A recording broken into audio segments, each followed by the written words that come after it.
Oh, that's what we should do. Let's let's see what's going on in Q World. Let's see how they're coping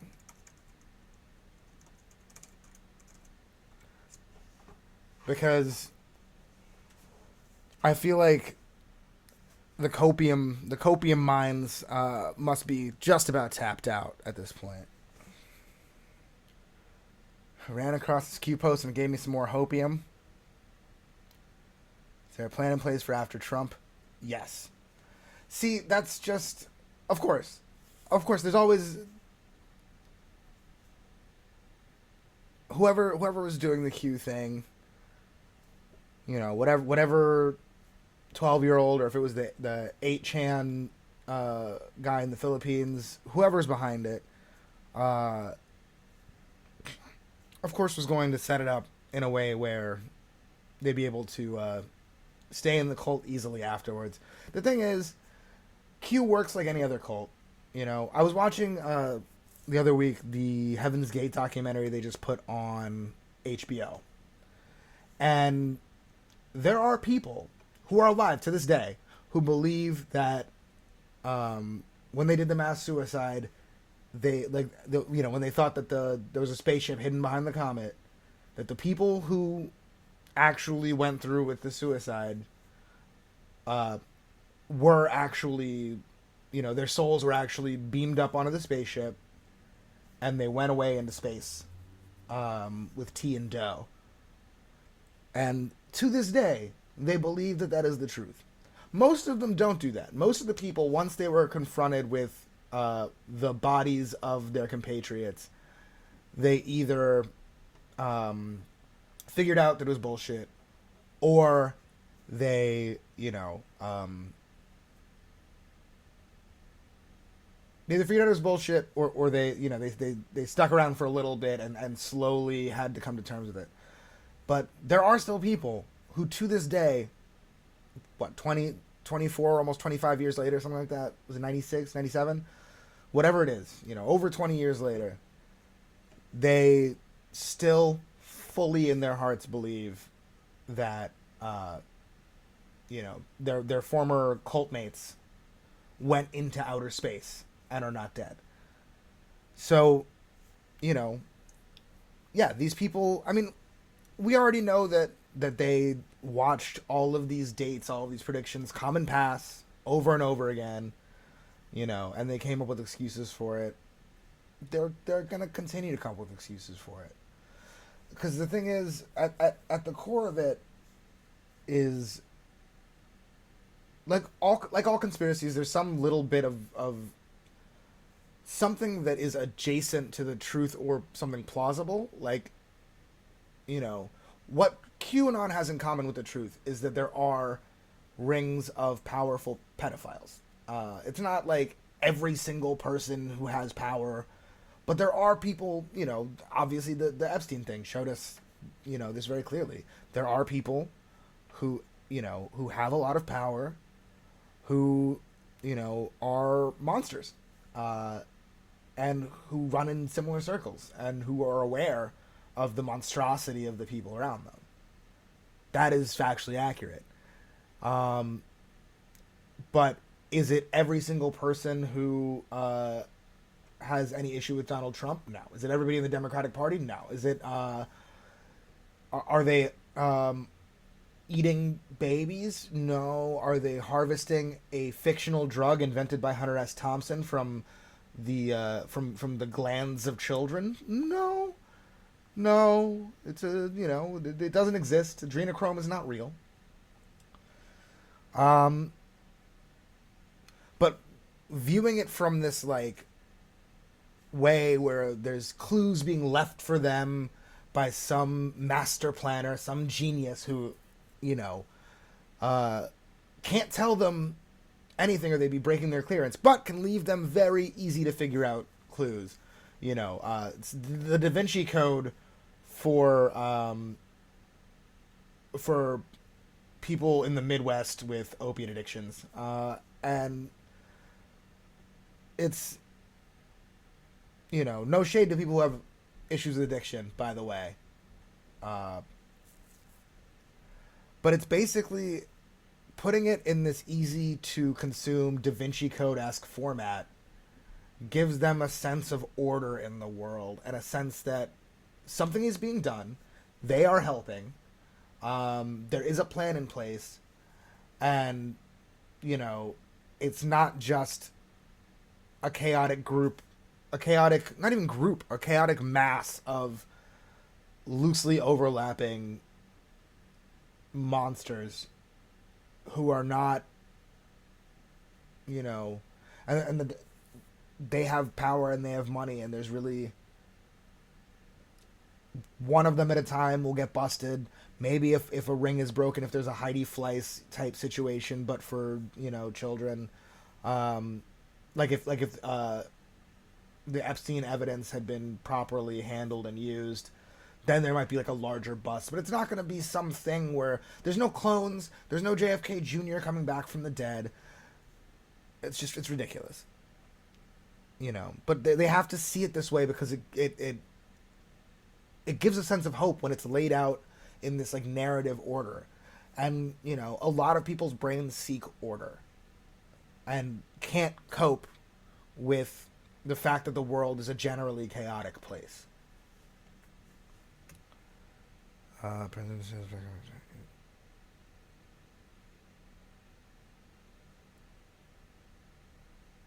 Be going away for a while.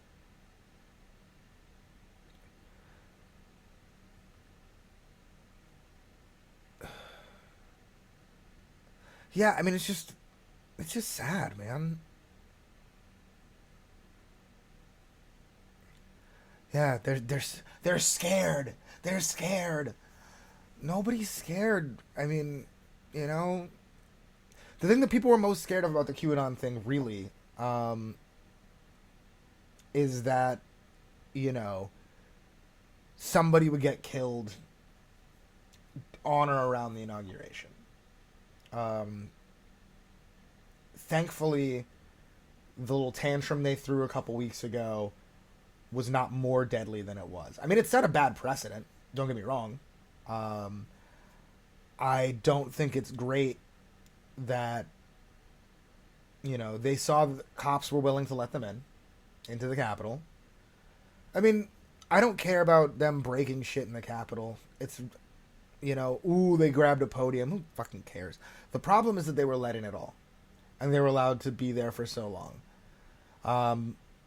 Just because it shows these people, it's a proof of concept. So the people among them who are smarter, relative to the group, will probably lay quiet and think about next time. It's like how before the, back when I was in high school and early college, I did a lot of anti-fascist stuff. I haven't really been involved, like on the ground for a long time, admittedly, but back in the day, I was a lot. And I can really, honestly, I can mostly talk about it so much now because I'm not on the ground all the time, and I'm not really that worried about, whatever. So, we would go during the Bush era. We would go to these like when there was a rally or a protest or a march or something that we did that the Nazis came and counter protested. If it got physical, it got physical. Or if they were doing a thing and we were the counter protest, if it got physical, it got physical. Sometimes you punch a Nazi, right? We outnumber them. You hit one in the face. And then you go home. That's easy enough to do. Like, it's not. Anybody can do it. Anybody with functioning fists, right? Then during the Obama administration, everybody kind of got a little complacent. At least everybody that I ran with, everybody that we really, crewed up with, especially because the Nazis weren't really doing big shit out in public anymore. I mean, I'm sure they still were. I'm sure they still had their things that they were doing. But they weren't doing stuff all the goddamn time like they had been. So then, I think we just got a little too comfortable. And then the thing is, they were recruiting a lot online. And I saw it happening. I mean, Stormfront had like a a board called Swarmfront where they talked about their recruiting tactics. And if you looked at it ever at all, you could spot them out in the wild. It was very easy. It was very obvious, right? Um, but how do you fight that, right? Like I remember one time, uh, there was an Ask Reddit that to me was an obvious fake, right? Or was an obvious scam, recruitment attempt, really, where it was somebody was like, "I'm a liberal from, I don't know, Aurora, Colorado, or something, like somewhere that's like a suburb of like a blue city, somewhere in the middle of the country." And it was like, we have, my family owns a restaurant, excuse me, and we noticed that, and like we're not racist. I was raised to be very inclusive and tolerant, but we've noticed that when black customers come in, they don't tip, and they are more likely to be disruptive and rude and whatever. And the restaurant has been taking off, and so we, it's typically crowded, and there are wait times. And what we've started doing is telling black people longer wait times so they might leave, or sitting white people first and hoping that they go away. And so it's pretty much become an exclusively white restaurant, and tips have gone up, and customers are better, blah blah blah blah blah. Right? Lie, bullshit, obvious bullshit, right? Like, what do we do? I don't know. What do I know? And Reddit is and was largely peopled by the most gullible, credulous white boys in their teens and early 20s who have never had to consider race in their lives, except for the last couple of years, where they've found themselves being upset because their personal view of race is incompatible with the practical reality of the world, right? So anytime we called that shit out, me and other people who were on there, and thank God I'm not on fucking Reddit anymore. My blood pressure would be crazy right now if I was on that fucking place. But we'd call people out, and then there'd be and then the OP would just be like, "What do you mean? No, I'm just a nice, sweet little baby. I'm a cute toddler who types on computer, and my family is nice, and you're making me sad by accusing me of being a liar." And then all these ignorant children and or fence walkers would just be like, "Look, you're making them sad," and like, how do you know they're lying? They're probably not lying. I've seen a black person be rude before. Do you not think that black people can be rude? And each story like that, fake as it may have been, everybody who believed those stories just crept a little bit closer and a little bit closer and a little bit closer to the line. And it became a little bit more likely and a little bit more likely and a little bit more likely to be vulnerable and susceptible to, the recruitment efforts of the white supremacists. Between that and like the mantras that they would post, that they would spam threads with and spam YouTube comments, anti-racist means anti-white, diversity means anti-white, Asian countries for Asian people, black countries for black people, white countries for everybody, all that shit that they would post, right? People start to internalize these things, and they start to internalize the racist jokes they're just jokes, but they start to internalize it a little bit, right? And I'm not saying that like a joke can magically make somebody's brain warp and make them a Nazi, right? It's not like you can. There's no joke in the world racist enough to like hypnotize somebody into being a Nazi. Their jokes are not fucking MK Ultra or some shit. And that didn't even fucking work. But you get what I mean.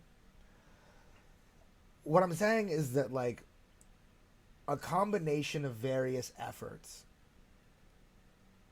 that are hard to fight in different ways, being used by large groups of people who, instead of going out and marching on the streets and showing up to random towns so they could just wave flags and go, "Hell yeah, brother, white power," instead they get on Reddit, they get on YouTube, They get on Twitter. They get on Tumblr. They get on Facebook. And they post these things, and they post, they post the mantras, they post the fake stories, they post, misleading statistics, and this and that and the other thing. And the people who don't know better get chipped at little bit at a time. And each thing they do individually, if you call it out, if they have enough plausible deniability, except for a lot of the mantra shit, they have enough plausible deniability to try to make you look crazy. So it's a lot harder than just you punch somebody, and when you punch a Nazi at a Nazi rally, even like if somebody is there and sees you and was thinking, being a Nazi might be kind of cool, and they see somebody get hit in the face, they're probably thinking, I might not want to do that. It has a chilling effect. It's like how in the 30s, when the German American Bund was, when they had summer camps on Long Island and in Westchester, when they were marching through Manhattan, when they had the rally in 36 in Madison Square Garden, where they sold out the garden, the Navy approached Meyer Lansky and offered him money to handle it. And he turned down the money. He thought it was his duty as a Jew and as a human to handle it. So he had his some of his people who worked on the docks, spying on, I guess, counter spying on some German spies that were working working at the docks, and foiled some plans to sabotage manufacturing and sabotage some ships in the harbor and things like that. But they also beat the fuck out of Nazis in Manhattan. So they would see, a guy walking down the street with a fucking swastika armband, and they would fuck him up. And they, would wait outside of German American Bund meetings and Friends of New Germany meetings and things like that, and just there's one that Lansky described as one of the greatest experiences in his life, which was where he threw a stink bomb into a German American Bund meeting, and he had people from his crew on both sides of the door lining up like a fucking gauntlet with clubs, and as the Nazis ran out from the smell, they just fucking beat the shit out of them, right? And recruitment went down. It worked. That's easy. You make it look unattractive, and it works.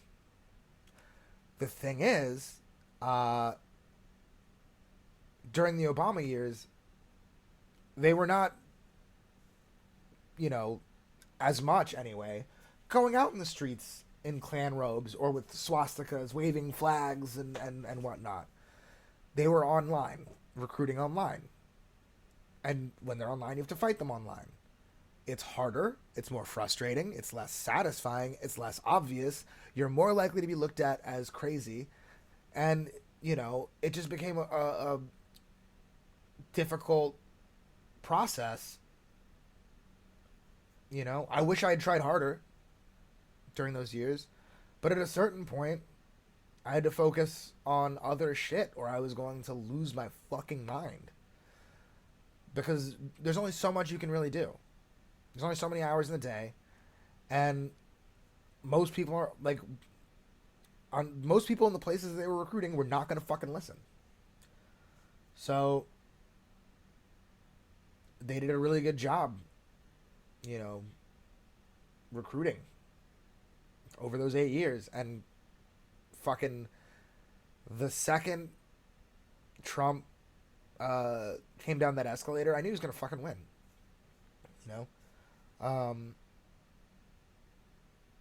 And as soon as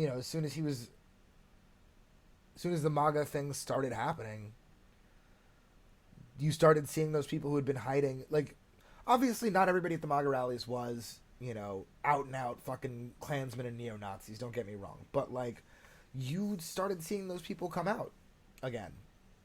They've been recruiting quietly, And not just online. They did things like I remember in undergrad, like I think it was my ex's brother, either that or one of his friends, who, was at a bar in my college town, and was given a flyer uh, by Klansman, who's just like they'd been talking, they'd been chatting about like nothing weird. And he was like, hey, like.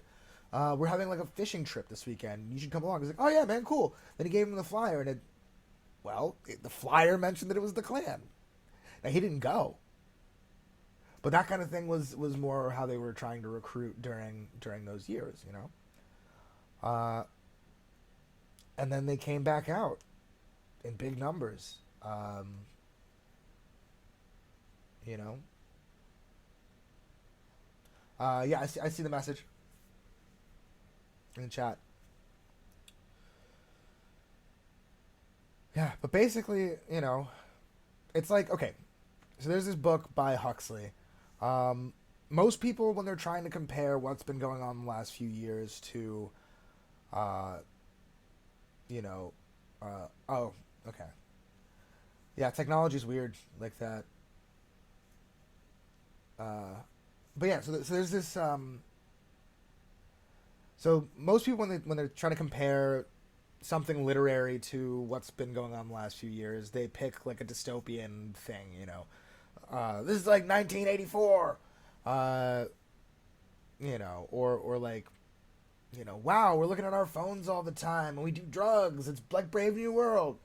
Um, but like honestly, more than Brave New World, I think the Huxley book that most applies to right now is Point Counterpoint, which is an ensemble piece. It was released in the interwar period. It was released in 28. At the time it was released, it was 5 years before Hitler took power in Germany. Um, Mussolini was in charge in Italy, but hadn't been for super long. Uh, and that was really like what Europe knew of fascism at that point, was like a nascent fascist state in Italy. I was gonna say the so-called jokes are not really good enough to make someone switch sides. There was already a base they got as kids growing up. Yeah, I mean, the seed was already there, um, and no joke was enough fertilizer. But just each one was just like a little bit of fertilizer, a little bit of water, and the seed was able to grow. But so point counterpoint. It's an ensemble piece. It takes place in London between the world wars. But like honestly, it up until someone gets a telegram toward the end of the book, it might as well take place like in Brooklyn, uh, right before COVID. You know, um, like everybody's just like drinking and doing drugs and fucking and cheating on each other, and they go to fucking. There's like parts where they're sitting on like a bar patio at 3 a.m. smoking cigarettes, and this guy comes in and everyone's like, oh, it's that guy, because he's always like referencing philosophy a little too hard, trying to impress everybody with his intelligence. And so we all know that guy, and he's referencing the same philosophers that guy would reference today. So basically, there's a character in the book who's a fascist, and at this point, no one really like fascism is not that familiar to everybody, and no one really knows where it ends. Some people predicted obviously where it was going to end, but like these regular sort of drunken party creatives, socialites and writers and artists and what have you, like uh, they have no idea, right? But like as every time you see them, the Nazis or the fascists having a rally in the park or something throughout the book, like everybody makes fun of this dude. Everybody's like, this dude is completely unserious. He's ridiculous. When he expresses his views, it just sounds like when some Reddit child from like 10 years ago talked about like MRA shit or libertarian shit. Um, In fact, literally, it's the same views. It's the exact same views. But like, um, you know, they watch him every time they see him. His rally. Every time they see the rallies are bigger, right? It's like, oh, he's speaking to 20 people in the park, then 50, then 100, then 200, then 300, and toward the end of the book, somebody finally fucking notices. And when he notices, he's just like, he points out that it's becoming a problem, but nobody's taking it seriously, and that basically fascism is sold as freedom. The reason that it sounds like, his talking points sound like libertarian shit is because it's the same thing. Largely, it has a different. It's more honest about its end goals, but essentially he describes, this Everard Webley, the character. He uses terms like freedom and liberty to talk about fascism, but it's basically the concept that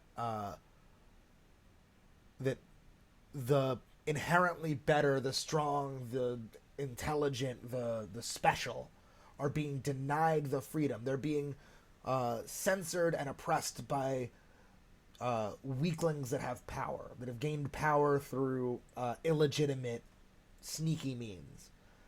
And they're being denied the freedom to live up to their full potential. And by full potential, obviously, they mean oppressing people, using their might, their strength, whatever, to oppress other people.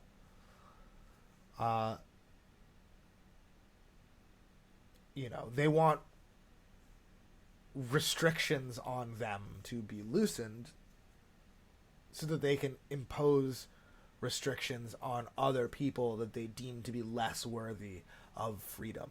Basically, that the amount of freedom you have would be determined by how special you are.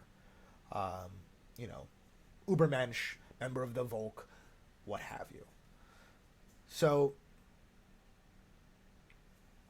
I read this book, and then I got online, and I see what's going on the internet. I see the increase in, the MAGA chuds, the leakage from Pol, the asshole of the Chans, spreading through every other corner of the internet.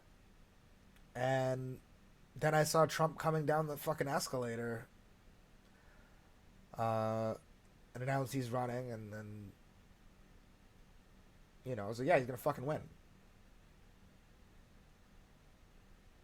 And I don't feel better now, because Trump went away, or I don't even know if I would say he went away. He did say, like, have a nice life, when he got on the helicopter, but like, he's not president anymore. That doesn't mean that, like, the beast that was already coming out of its cave when he popped up, on the scene, at least, in the way that he did, like, to the level that he did. That's not going away. It's going nowhere.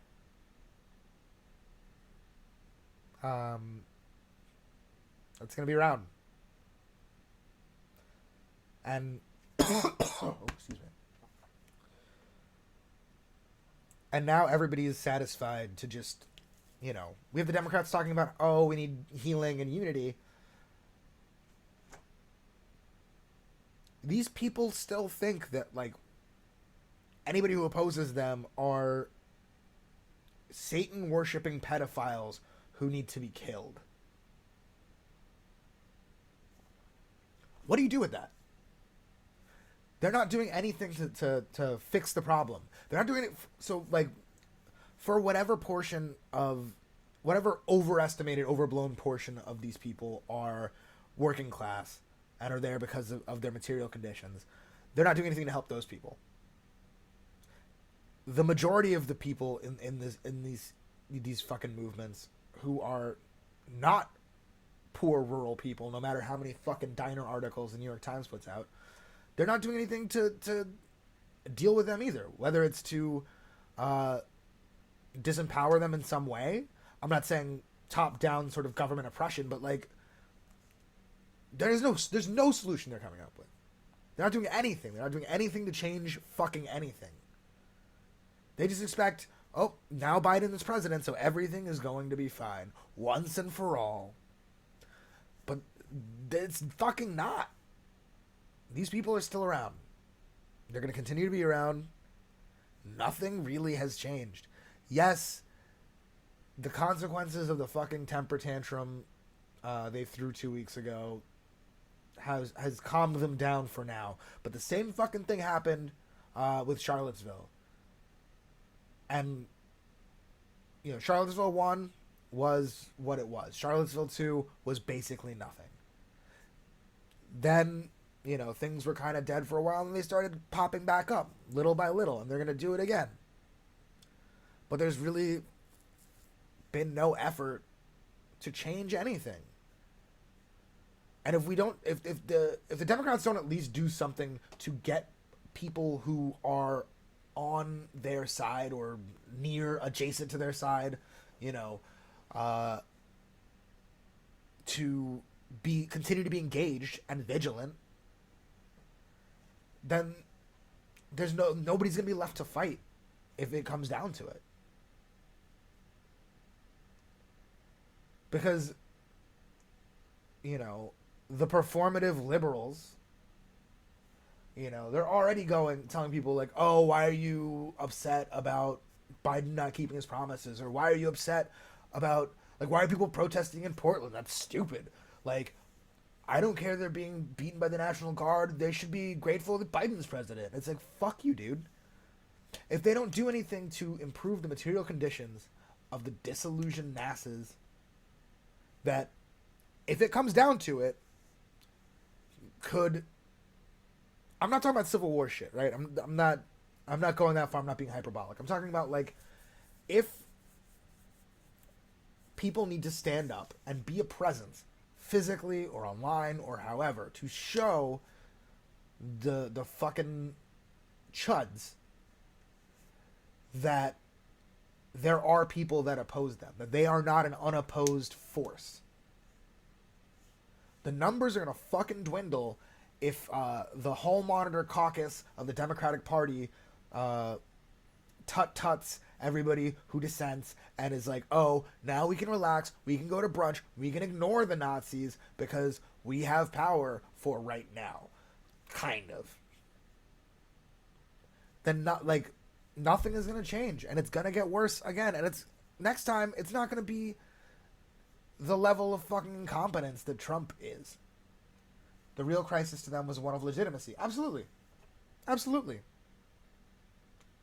Like, next time, in 2024 probably, like, if the Democrats realize what they need to do and give at least some sort of concessions to the left and to the working class broadly, then, you know, in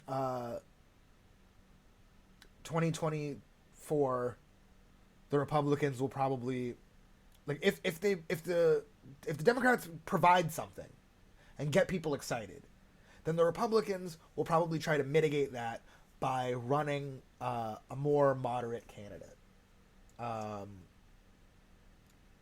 If the Democrats do what they probably will do, what Joe Biden was elected to do, which is fucking nothing, then in 2024 we're going to get somebody like Tucker Carlson, or probably Tucker Carlson. I would say like somebody like Matt Gaetz. I was watching Hassan Piker's stream yesterday, and he and Kath Kruger were talking about this, and, like, you know, I agree with the idea of why he said Matt Gaetz, but I think Matt Gaetz is too dumb. I don't think Matt Gaetz is smart or professional enough. I think Matt Gaetz is Donald Trump, but even less polished, and with more DUIs. You know, like, imagine if Trump drank alcohol. That's Matt Gaetz. Like, if he drank alcohol and didn't have, and he had like 4 decades less media training, Like, as bad as Trump was with the media, you cannot point a camera at Matt Gaetz for that long. He will implode in a way that will be off-putting, even to a lot of the base. But you get a Tucker Carlson in there, somebody like that, you know, all of the strengths of Trump, none of the real weaknesses.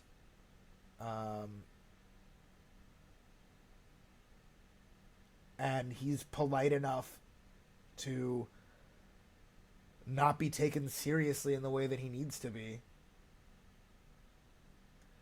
A lot of liberals will think, oh, it's not that bad, or they'll do the team sports performative, like, we can't let this happen.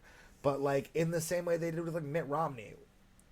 So the second that he does something that, like, they kind of like, they'll be like, oh, well, we got to give him credit. You know, under no circumstances you have to fucking hand it to Tucker Carlson. But they will. And that's like it's a real danger. I don't know. I don't know what's gonna happen. I'm not a fucking psychic. I'm not a prophet. I'm just a guy with as at most as much information as everybody else. But you know, fuck it. Let's see what the copium is like, though.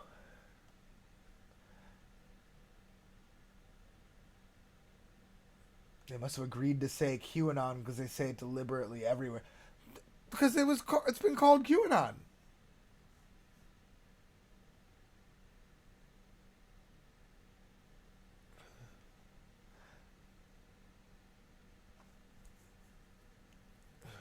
This is so stupid.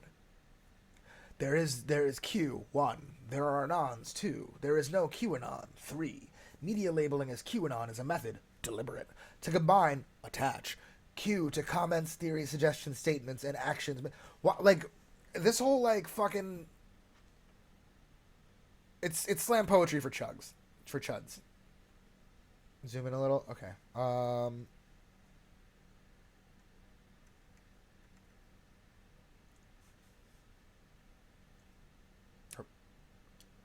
Okay, let me zoom back out a little.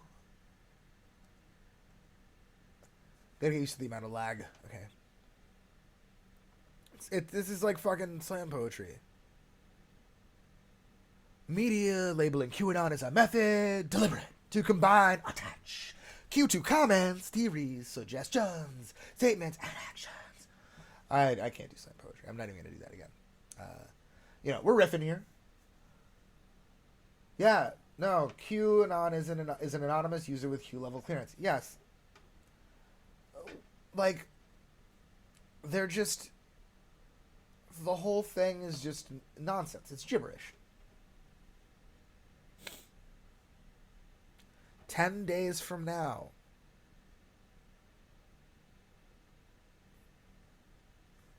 Biden, Kamala go to prison over mostly legal voting tactics.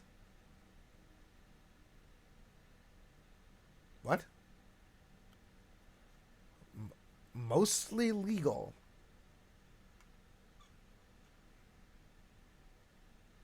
Read this like lose yourself.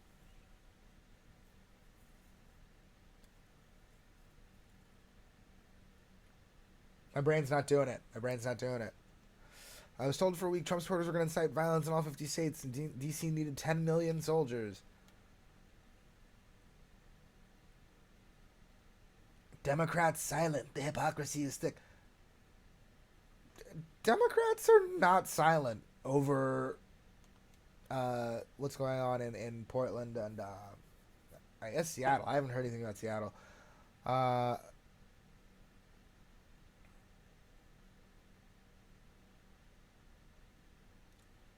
Cambry. It's like somebody talking about Toyotas in the cold. I got a Camry. I didn't know adults had names like that. I thought that was just, late Zoomer and post Zoomer white children from like Utah.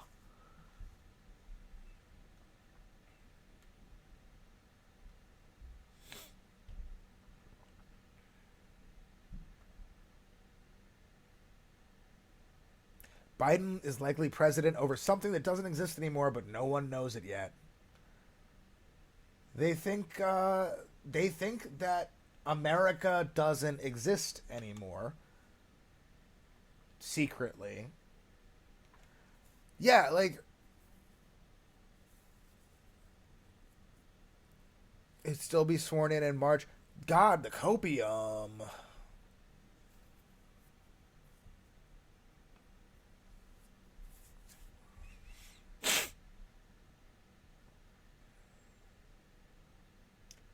Yeah, they're saying that America is currently fake, and okay, I'm just gonna read this. Okay, something awkward and strange just happened yesterday. I believe we're going to find out in the coming weeks why there is an occupying force in Washington D.C. as well as Joe Biden probably holds as much power now as he did when he was in the office of the president elect.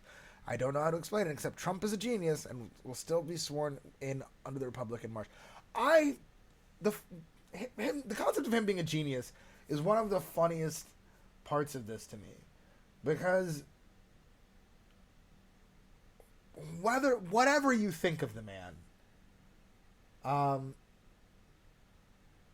he is not a fucking genius. At least not in a sort of intellectual sense. The con man part of his brain is very keen, right? And like I know that for the same reason that IQ is bullshit. Like there's no one type of intelligence. So sure, in certain ways he may be a I don't want to call him a genius at all. But he may be very astute or adept in certain aspects of, in certain forms of intelligence, right? However, in the way that we traditionally think of intelligence, he is dumb as fuck, right? So,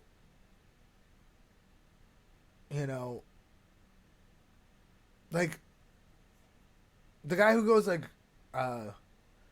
people, the people have been very mean to me. The Graydon Carter, his variety, his party, it's Vanity Fair. His Oscar party is weak now, and the mainstream media people, they're so bad. They're so bad. They're not a genius. I'm very genius. I'm bigly genius. I know words. I know a lot of words. Like the rambling fucking. There's no new territory to cover with this shit, but like the fact that anybody could look at this man and see, yes, that's a genius. That's like a brilliant, like, there are idiots who I can understand how somebody could look at those particular idiots and go, that's a smart guy. Ben Shapiro, for example. Complete idiot. Moron. One of the dumbest motherfuckers. Just so stupid. So it's just like pudding in his skull, right? But he has read before, right? He knows how to read. He knows words. He can memorize a lot of things. Whether they're accurate or not, he can fucking memorize them. And he can say them all very quickly. Too quickly to be easily fact-checked. So, yeah. I can see how he would look smart, especially because he mostly debates like college freshmen who are randomly at his events who are not prepared. And he's memorized 800,000 statistics that he can use out of context for everything. And, when he uses big words and speaks his credentials, I went to Harvard Law, blah, blah, blah, blah, blah. And he just says, a bunch of facts, out of context or, you know, two unrelated contexts clutched together to imply something that's not true, whatever. He can just say it really fucking fast and people will believe he's smart. And, you know, and if he looks, especially if he looks intelligent compared to who he's arguing with, some 17 or 18-year-old who barely knows what they're talking about and, you know, has been out of their parents' house for 15 minutes. Sure, I could see somebody seeing that and be like, that's a brilliant guy. That's a very smart man. They're wrong, but I can understand how you could look at that and come to that conclusion.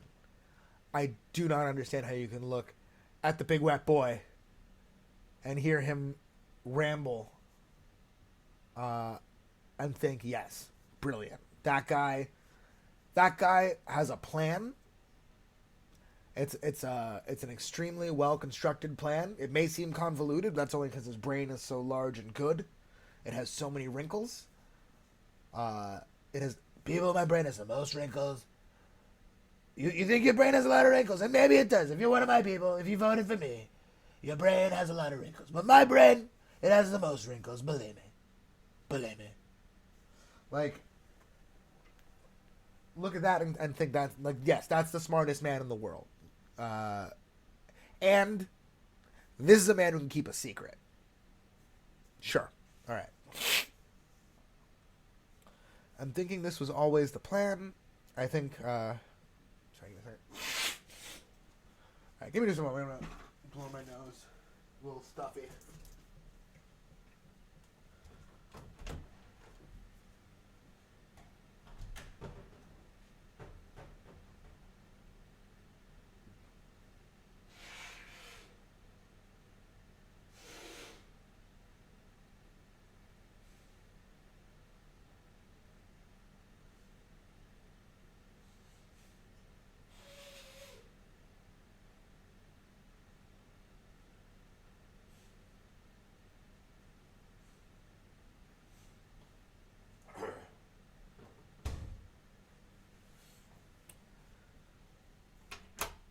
Okay. Now let's continue. I'm thinking this was always the plan. I think Trump just separated or dissolved us from the second constitution due to election fraud, and we're currently seizing the land, D.C. Now, if I had to guess, both of these links are some kind of sovereign citizen thing.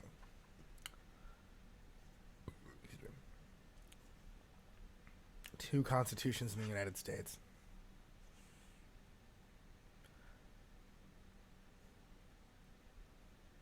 First was illegally suspended in favor of a Vatican Crown Corporation in 1871. Yep, sovereign citizens, obviously.